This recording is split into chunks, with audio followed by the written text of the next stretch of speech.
Toxic toxic toxic मेरे एकदम जिगरी परम मित्र यश की जो मूवी है टॉक्सिक। अब क्या सामने सामने मिल लिया, दो चार बातें कर ली, दोस्त बन चुके हम लोग। ऐसे टॉक्सिक मूवी का ऑफिशियल लेटेस्ट रिलीज डेट एकदम 100% कंफर्म स्वयं यश की जुबान से अपने सामने आ चुका है। आई थिंक आप लोगों को पता चल चुका होगा, लेकिन इंटरेस्टिंग चीज, सबसे पहले ये मूवी 10 अप्रैल 2025 को रिलीज होने वाली थी, आज से ऑलमोस्ट 1.5 साल पहले। फिर वहां से इसको 19 मार्च 2026 में किया गया, वहां से रिलीज डेट चेंज करी क्योंकि मिडिल ईस्ट में वॉर चल रहा था। 4 जून 2026 के लिए हम सब प्रिपेयर्ड थे कि अब देखने मिलेगा, लेकिन हम सबको पता है कि ये रिलीज डेट भी चेंज कर दी गई क्योंकि मूवी को इंटरनेशनल ग्लोबल रिलीज देना था। इवन दो यश ने जो इतना बढ़िया और बड़ा वाला स्टेटमेंट दिया था उसमें लिखा है कि फिल्मिंग मूवी इज 100% कंप्लीट। फिर भी दुनिया भर की बातें होने लगी, हर कोई स्पेकुलेट करने लगा कि ये रीजन है, वो रीजन है, क्या रीजन है, अगला रिलीज डेट कब हो सकता है। जून एंड, जुलाई में तो बिल्कुल नहीं, अगस्त की पॉसिबिलिटी है, सितंबर भी अवेलेबल है, लेकिन उसके बाद कोई रास्ता नहीं दिख रहा क्योंकि अक्टूबर नवंबर रामायण का क्रेज आ जाएगा। दिसंबर में ऑलरेडी डूम्सडे,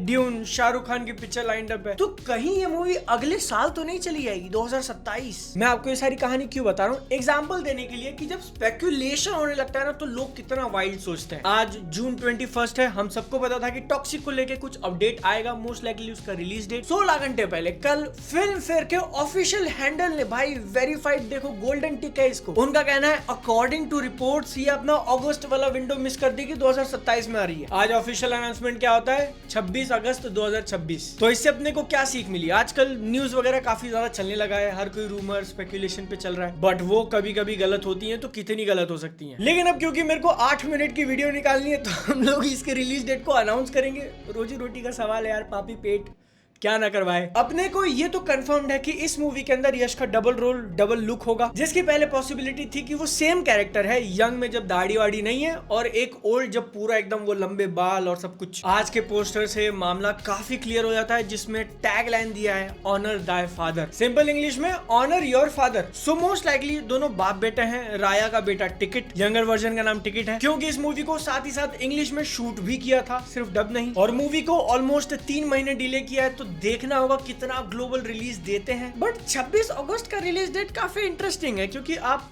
15-14 अगस्त को भी आ सकते थे। मॉकटेल के ऊपर मैं देख पा रहा हूँ 14 अगस्त के आसपास 2 बड़ी मूवीज लाइंड अप है, सनी पाजी की बंटवारा 1947 और इमरान हाशमी की आवारापन 2, एंड डेफिनेटली यश की टॉक्सिक। इन दोनों से ही काफी बड़ी पिक्चर है। पहले लग रहा था कि इस पीरियड को अवॉइड करना चाहिए क्योंकि जेलर 2 के आने की भी पॉसिबिलिटीज थी, जो खुद पता नहीं कितनी बार अपने रिलीज डेट आगे आगे आगे कर चुकी है। अब लेटेस्ट स्पेकुलेशन है कि सितंबर में आ सकती है, तो साउथ मार्केट के हिसाब से वो 14-15 अगस्त का खाली लग रहा है। तुम पिछले 2-3 साल का रिकॉर्ड उठा के देखोगे तो उस पीरियड में मूवीज ने अच्छा पैसा कमाया है। ऐसी भी कोई बात नहीं कि उसी टाइम पे हॉलीवुड की कोई बड़ी पिक्चर रिलीज हो रही है जिससे इंटरनेशनल मार्केट में आपका कम हो जाएगा, वहां पर भी खाली है क्योंकि जुलाई का सारा खत्म हो चुका रहेगा, 2 हफ्ते का गैप मिल रहा है। लेकिन ये सब छोड़ के 26 अगस्त पे जाना, बाबा मॉकटेल के शेड्यूल सेक्शन ने कहा है कि 21 अगस्त को पैराडाइज आ रही है नानी की, हॉलीवुड की एक हॉरर मूवी है इंसीडियस 6। टॉक्सिक के 2 दिन बाद सिद्धार्थ मल्होत्रा की मूवी है 1, जो कि एक सरप्राइज पैकेज हो सकता है क्योंकि टीवीएफ काम कर रहा है इसके ऊपर, एंड उसके एक हफ्ते बाद मिर्जापुर की पिक्चर है। सो एग्जैक्ट रीजन मेकर्स ने क्या सोचा ये तो अपने को नहीं पता, बट 14-15 अगस्त के बदले 26 अगस्त। क्या आवारापन 2 इतनी चलने वाली है, या सनी पाजी का ऐसा रोला हो चुका है कि उनके सामने कोई खड़ा नहीं हो सकता। लेकिन चलो एक अच्छी बात है कि हम लोग 27 पे नहीं जा रहे हैं, 26 में ही आ रहे हैं, एंड फाइनली इतने सालों के सस्पेंस के बाद क्लियर हो जाएगा कि टॉक्सिक क्या है, कैसी पिक्चर है। मैंने आपको इस वीडियो के अंदर क्लियर किया कि स्पेकुलेशन, रूमर, एज पर रिपोर्ट्स, आर सोर्सेस के ऊपर एकदम ब्लाइंडली ट्रस्ट नहीं करना चाहिए। लेकिन अब हम लोग थोड़ा उसी के अंदर इंडल्ज करेंगे कि क्या मसला होने वाला है, क्योंकि कल की 2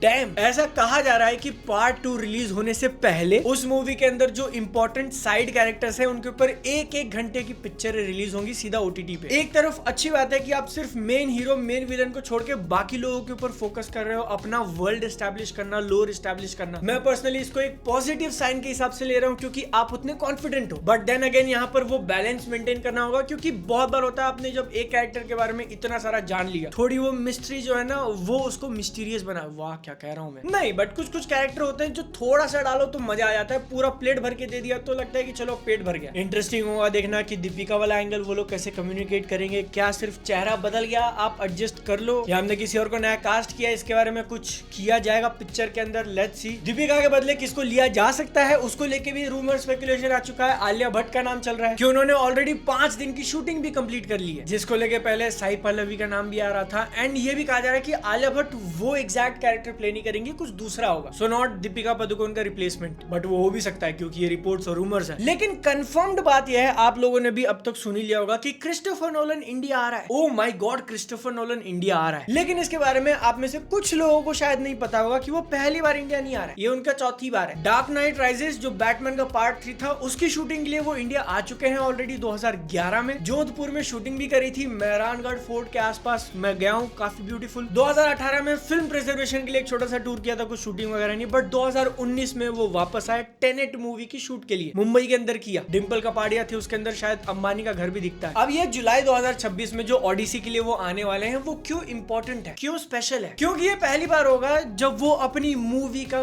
ग्लोबल प्रीमियर करने के लिए आ रहे हैं। आप लोगों को पता है कि भाई मुंबई वगैरह में स्क्रीनिंग होती है, हमको भी 2-4 बार बुलाया गया है, बट वो स्क्रीनिंग है कि चलो रिलीज के 2 दिन पहले कुछ लोगों को बुलाकर दिखा देते हैं। एक नॉर्मल थिएटर शो जैसा ही होता है कि थोड़ा बहुत बस क्रिएट कर दिया जाए, बट ये ग्लोबल प्रीमियर का चक्कर ऐसा है कि ये पूरी दुनिया में सिर्फ 4 जगह होने वाला है, लंदन, पेरिस, न्यूयॉर्क, मुंबई, बस। इसमें मूवी के डायरेक्टर, मूवी के प्रोड्यूसर, मूवी के मेन एक्टर मैट डेमन और टॉम हॉलैंड सब आ रहे हैं। रेड कारपेट बिछेगा, बॉलीवुड के कितने सारे नाम आपको दिखेंगे। टॉम हॉलैंड की बात करते हैं तो इंडिया में वो ऑडिसी के लिए तो आ रहे हैं, बट सीक्रेट सुमड़ी में गुमड़ी मोटिव होगा कि अपना स्पाइडरमैन मूवी को भी प्रमोट किया जाए, क्योंकि वो इस ऑडिसी के 2 हफ्ते बाद आ रही है। 17 जुलाई को ऑडिसी, 30 जुलाई को स्पाइडरमैन, और इसी ऑडिसी मूवी के कारण स्पाइडरमैन को आईमैक्स के स्क्रीन नहीं मिलेंगे इंडिया में, क्योंकि नोलन ने कॉन्ट्रैक्ट कर लिया, सारा उनको जाएगा। 3 हफ्ते का एक्सक्लूसिव है, 3 हफ्ते तक कोई और मूवी आईमैक्स में लग ही नहीं सकती। बट डोंट वरी, अगर आपको स्पाइडरमैन मूवी के लिए काफी ज्यादा क्रेज है उसका ट्रेलर आने के बाद तो, और आपको बड़ी स्क्रीन पे देखना है, तो आईमैक्स छोड़ के बाकी जितने भी है उसमें आप जाके देख सकते हो। पीवीआर का पीएक्सएल वगैरह है जिसकी स्क्रीन बड़ी होती है, वो एक्स्ट्रा ऊपर नीचे का एडिशनल नहीं मिलता, बट स्क्रीन बड़ी होती है। 4DX हो गया, IMAX 4D हो गया, लौला लहसुन जो भी है बाकी का। आप बताओ, अगर आपको एक एक्सप्लेनेशन वीडियो चाहिए कि हर स्क्रीन में क्या डिफरेंस है, कौन सा अच्छा कौन सा बुरा था, कि आप क्लियरली अगली बार टिकट बुक कर सको, तो मैं बना दूंगा वीडियो। आपको बस इस वीडियो को लाइक करना है, सब्सक्राइब करना और कमेंट्स में कहना है कि भाई बना दो वीडियो। आपकी खिदमत में हाजिर टेक्निकल बादल जी। 3 इडियट्स का सीक्वल बन रहा है, ये बात कंफर्म है, लेकिन उसको लेके इतने सारे रूमर्स, इतना स्पेकुलेशन सुनने मिला ना कि director, writer, producer Rajkumar Hirani ने स्वयं आकर अपनी जीवा से एक चीज को कैंसिल किया। काफी बात चल रही थी कि 3 इडियट्स पार्ट 2 के अंदर अपने को 4th इडियट देखने मिलेगा, बट नहीं। फ्रेंचाइज की सेकंड मूवी अभी राइटिंग स्टेज पे है, शूटिंग में भी अगले साल चालू हो जाए, और वो ओरिजिनल 3 इडियट्स के बारे में ही होगी। उन्हीं की जर्नी हम लोग कंटिन्यू करेंगे, लेकिन कुछ सालों का गैप लेकर। अल्लू अर्जुन को हैदराबाद कोर्ट ने समन भेजा हुआ है, तो 22 जून को वो अपीयर हो सकते हैं। पुष्पा के टाइम पे जो स्टैम्पीड हुई थी उस वाले मामले में। इंडिया के सबसे ज्यादा लव्ड क्रिकेट प्लेयर जो इतने छोटे शॉट्स में क्रिकेट खेलते हैं कि आप उसको कच्चा समझ लो, और सबसे लव्ड फुटबॉल प्लेयर जो एकदम फुल पैंट में खेलते हैं, टाइगर श्रॉफ की अगली मूवी की पिक्चर शूटिंग चालू हो चुकी है। शूटिंग सीधा अवानी श्रीमन नारायण के जो डायरेक्टर थे उनके साथ सुनील शेट्टी भी होंगे इसमें, अमित साध भी। बहुत ज्यादा इफ्स एंड बट्स में ये अगली वाली चीज में रखूंगा। सलमान खान फरहान अख्तर के साथ काम कर सकते हैं, वही जिनकी डॉन 3 और रणवीर सिंह के साथ सारी कंट्रोवर्सी चल रही थी। पीरियड एक्शन ड्रामा जो कि 2 पार्ट में रिलीज होगा, ऐसे अभी बातें चल रही हैं, कुछ भी ऑन पेपर नहीं आया हुआ है, तो मतलब मैं इसको एकदम पिंच ऑफ सॉल्ट के साथ लूंगा जब तक चीजें कंफर्म नहीं हो जाती। रितेश देशमुख ने अभी छत्रपति शिवाजी महाराज के ऊपर पिक्चर बनाई थी, अच्छी चल गई, अच्छा पैसा कमाया। अगली पिक्चर लाइंड अप है जिसका अनाउंसमेंट काफी टाइम पहले हो चुका था। इस बार कांतारा के जो मेन एक्टर है ऋषभ शेट्टी वो प्ले कर रहे हैं, देखना होगा, काफी इंटरेस्टिंग। मराठी डब उसको मोस्ट लाइकली मिल जाना चाहिए, बट क्या हिंदी में वो खुद आवाज देंगे या डब कराएंगे, एक्सेंट का क्या चक्कर होगा। रूमर स्पेकुलेशन वाले कैटेगरी में रखा जाएगा, बट इंटरेस्टिंगली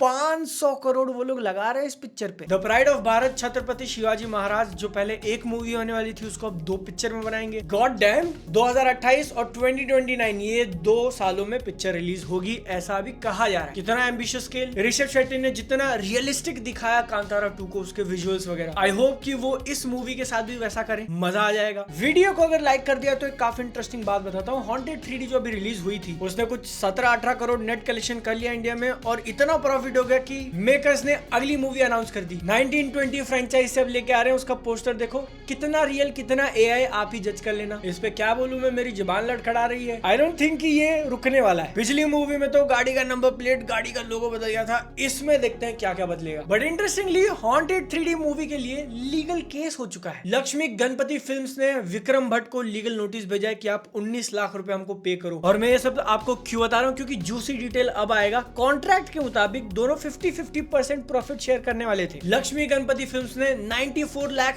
इन्वेस्ट किए। अब ये क्लियर नहीं है कि 94 लाख के आगे और इन्वेस्ट करना था या उतना ही ठीक था, बट इतने पैसे पे अगर आपको 50% प्रॉफिट मिल रहा है तो पिक्चर का टोटल बजट कितना होगा। क्योंकि इस लेटेस्ट हॉन्टेड 3D मूवी के लिए एक और प्रोड्यूसर आ गए, उनका कॉन्ट्रैक्ट अलग हो गया, तो लक्ष्मी गणपति फिल्म्स अपने आप को पीछे ले लिए। तो विक्रम भट्ट ने प्रॉमिस किया था कि मैं आपको आपका पैसा लौटाऊंगा और साथ में 50 लाख रुपए प्रॉफिट भी दूंगा। सारा बैलेंस टैली करने के बाद अभी भी 19 लाख रुपए बाकी है, तो मेरे को पैसा दो, ऐसा कोर्ट केस हुआ है। भाई क्या जेन्युइनली 2 करोड़ में पिक्चर बनाई है उन्होंने। इट कुड बी पॉसिबल, क्योंकि मैंने देखी है जितना एआई का यूज किया है, $200, 400, चलो $2000 जेमिनी का सब्सक्रिप्शन मारो, पिक्चर आई मीन थिएटर से 17-20 करोड़ कमाने के बाद सक्सेस मना रहे हो और आप अगली पिक्चर अनाउंस कर रहे हो, तो मोटा प्रॉफिट तो कमाया होगा भाई। बस BNF TV प्रोडक्शंस अब बनाऊंगा मैं भी हॉरर पिक्चर, सारे अपने दोस्तों को लेकर जिनको एक्टिंग भी नहीं आती है।